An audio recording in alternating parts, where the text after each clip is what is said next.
যতদিন না আপনি নিজের কথা ভাববেন ততদিন আপনি সমাজ এবং পরিবারের কাছে ভালো থাকবেন। তিনি হচ্ছেন একজন প্রবাসী। একজন প্রবাসী ভালো থাকেন যতদিন তার হাড়ভাঙা পরিশ্রমের শেষ টাকাটা নিজের জন্য সঞ্চয় না করে পরিবারের পেছনে ব্যয় করেন। একজন প্রবাসী ভালো থাকেন যতদিন তিনি বিদেশের মাটিতে টিকে আছেন। একজন প্রবাসী ভালো থাকেন যতদিন তিনি তার সুস্থ শরীর নিয়ে তার ছোট বোনের বিয়ে দিতে পারেন এবং তার ছোট ভাইয়ের পড়াশোনার খরচও চালাতে পারেন, তার পিতামাতার খরচ চালাতে পারেন, তাদের মুখে হাসি ফোটাতে পারেন। কিন্তু একজন প্রবাসী কখনোই নিজের কথা ভাবেন না। তারা নিজের জন্য ব্যয় করতে চান না, চান না নিজের জন্য সঞ্চয় করতে। আজ কালবেলা নিউজের পক্ষ থেকে আপনাদের সামনে তুলে ধরছি এমন এক হৃদয় বিতরক ঘটনা, যা দেখলে আপনারা অবাক হয়ে যাবেন। স্ক্রিনে আপনারা দেখতে পাচ্ছেন একটি ভিডিও। এই ভিডিওতে আপনারা লক্ষ্য করুন প্রবাসী ভাইটিকে। কিছুদিন আগে মালয়েশিয়ায় এই মানসিক ভারসাম্যহীন বাংলাদেশি প্রবাসী ভাইকে ব্রিজের নিচে আশ্রয় নিতে দেখা গেছে। তার দুই পাশে গাড়ি চললেও তিনি মাঝের ফাঁকা জায়গায় বসবাস করছেন এবং সেইখানেই তিনি ঘুমান। একজন শুভাকাঙ্ক্ষী তার ভিডিও তুলে সোশ্যাল মিডিয়ায় পোস্ট করেন। এরপর পিডব্লিউ এর মাধ্যমে তার পরিবারের সাথে যোগাযোগ হয়। অর্থাৎ এই পোস্টটি দেখা মাত্র তার ফ্যামিলির মানুষ পিডব্লিউর সাথে যোগাযোগ করেন।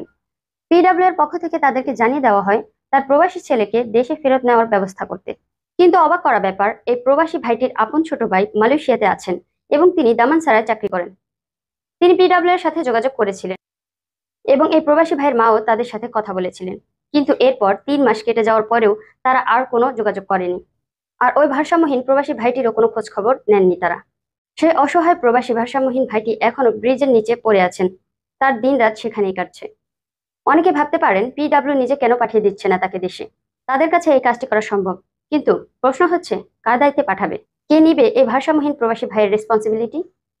তার পরিবার যদি দায়িত্ব না নেয় তাহলে কিভাবে পাঠানো হবে তাকে নিজ দেশে, কিভাবে তার কাগজপত্র জোগাড় হবে।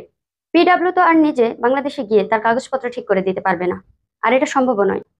অনেক সময় দেখা যায় যে অনেক প্রবাসী ভাই মারা যান, অথচ তার লাশ পর্যন্ত পরিবারের কেউ রিসিভ করতে চায় না। এটাই আজকের প্রবাসীদের কঠিন বাস্তবতা। শুনতে একটু আজব লাগলেও এটাই সত্যি।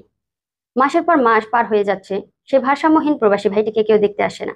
একজন প্রবাসী কিন্তু তার পরিবারের জন্য তার সবটুকু খরচ করে ফেলেন, অথচ যখন তারা অসুস্থ হয়ে পড়েন, উপার্জন করতে পারেন না, তখন তারা হয়ে যায় মূল্যহীন। তাই আমি বিশেষ করে প্রবাসী ভাইদের উদ্দেশ্যে বলছি, আপনারা কারোর কাছে মূল্যহীন হওয়ার আগে নিজের কথা ভাবুন। নিজের জন্য কিছু সঞ্চয় করুন আর নিজের ভবিষ্যৎকে রাখুন সুরক্ষিত। বর্তমানে আপনার শরীরে যে শক্তি আছে সেটা কাল নাও থাকতে পারে। সুতরাং পরিবারের সাথে সাথে নিজের কথাও, যাতে অসময়ে এই সঞ্চয় আপনার কাজে আসে আর আপনাকে নির্জনে একাকী থাকতে না হয়। ভেবে দেখুন তো, আজ যদি এই প্রবাসী ভাইয়ের জায়গায় আপনার ভাই থাকতো, তাহলে আপনি কি খোঁজ নিতেন তার? আপনার উত্তর কিন্তু কমেন্টে লিখে জানাতে ভুলবেন না। আজকের মতো বিদায় নিচ্ছি, দেখা হবে অন্য কোনো ভিডিওতে। সে পর্যন্ত ভালো থাকুন, সুস্থ থাকুন এবং কালবেলা নিউজের সাথেই থাকুন। আর হ্যাঁ, ভিডিওটি লাইক, শেয়ার, কমেন্ট করতে ভুলবেন না।